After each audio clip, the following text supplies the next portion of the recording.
a movement of the people, by the people, for justice in solidarity with Palestine. And our demands were clear, and the same as those of the brave sailors of the Madeleine and of the Samud convoy, an immediate and permanent opening of the Rafah crossing to allow humanitarian aid to the starving people of Gaza, a complete withdrawal of Israeli forces from Gaza, the end of the horrific and immoral impunity of Israel on the world stage that has revolted us all for decades, the reconstruction of Gaza, the end of the illegal and horrific land theft and ethnic cleansing by Zionist settlers in Palestine. None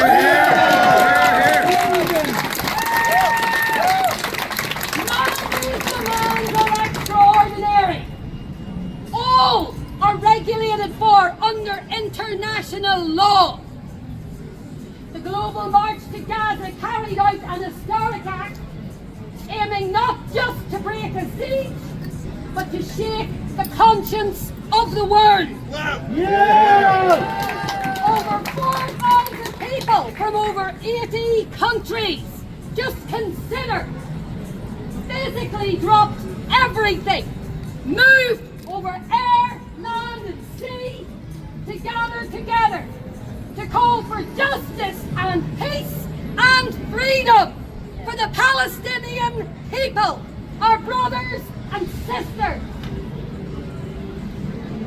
Millions more were mobilised at the same time in coordinated actions across the globe on June the 15th. And behind every step, every social media post, every phone call, every press release, every prayer was a vast network of people, human beings just working together, who made the impossible feel within reach. We didn't reach Rafah. The long arm of Israel, although shrinking faster and faster, was still too long. But we together united thousands and thousands of people to gather shoulder to shoulder for peace. And that connection remained. And we will build on that connection, because we inspired global actions that activated millions of people, yourselves included, into determination to positively, physically work for Palestinian people and for all the people now under the long reach of Israeli psychosis. We created a vast living network of people ready to keep organising, ready to keep building, ready to resist together and to keep on keeping on. And this is why we're here today. We were beaten, we were detained, we were deported, we were surveyed at every move, we were harassed, we were abused, but we were not daunted.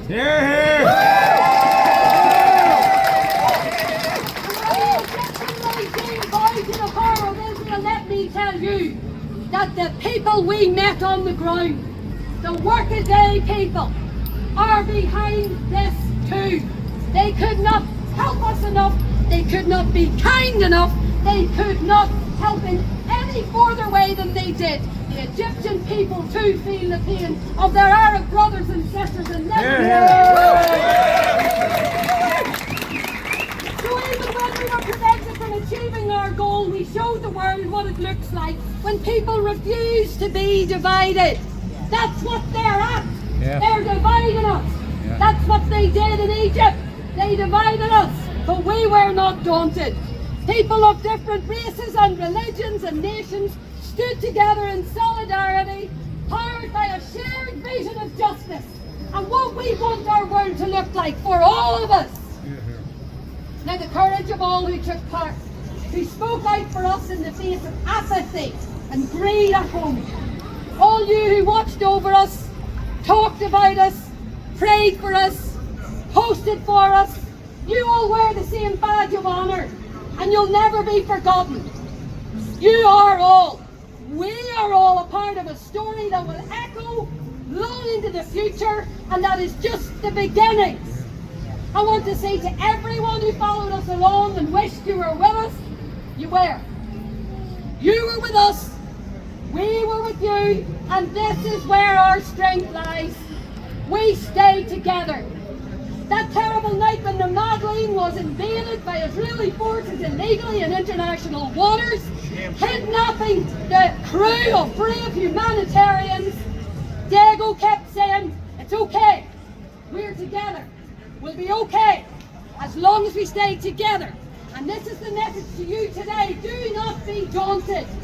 Let the false narrative go as it does. Let the actions, shameful actions in Iran and throughout the world, let them be the nucleus of our work together. Let us build stronger and stronger.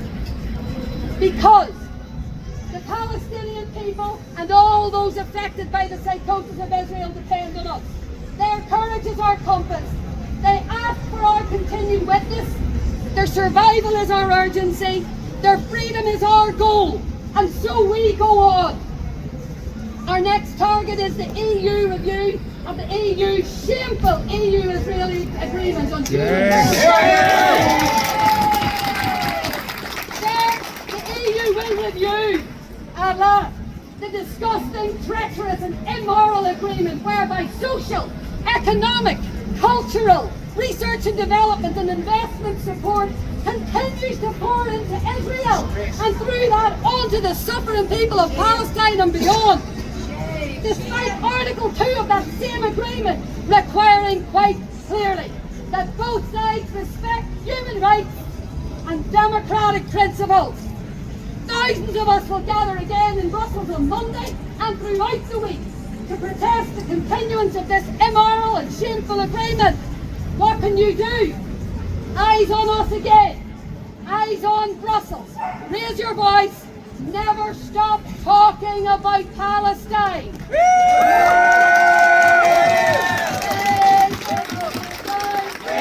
free Palestine. Free, free, free Palestine. Free, free, free Palestine.